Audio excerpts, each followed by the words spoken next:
Well, good evening, everyone. Should Tennessee use a firing squad to execute death row inmates?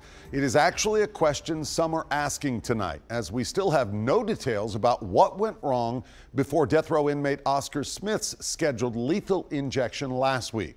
Some states have adopted a firing squad as an execution option, as it's become harder and harder to get the drugs needed for those lethal injections. Well, even as the U.S. Supreme Court today took up a case of a Georgia man requesting to die by firing squad. News Channel 5's Jason Lamb with an in-depth look at how it might work here.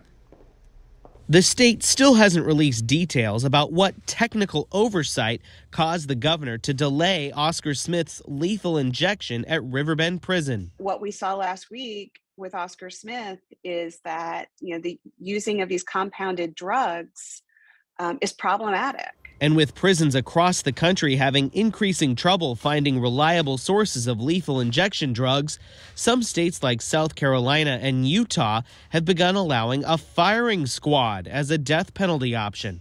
It's something that even death penalty attorneys in Tennessee have brought up as an option the state could consider rather than what they say is a riskier lethal injection. The risk of pain and suffering is high.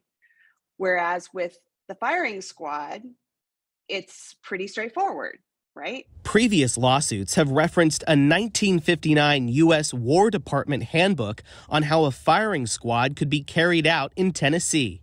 Under the section Execution by Musketry, it says a prisoner with their wrists bound, a hood covering their head, and a target over their heart would face a firing squad of 8 loaded rifles, with at least 1 but no more than 3 loaded with blanks.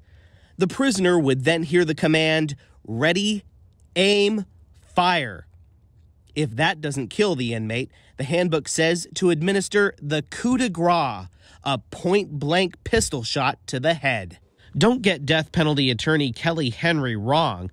She says most anyone in her position would have a negative view of the entire death penalty. They would see that the death penalty is a failed government program and that our money could be spent in much better ways that would protect public safety. But between a lethal injection and firing squad, some attorneys argue a firing squad could be a more reliable option.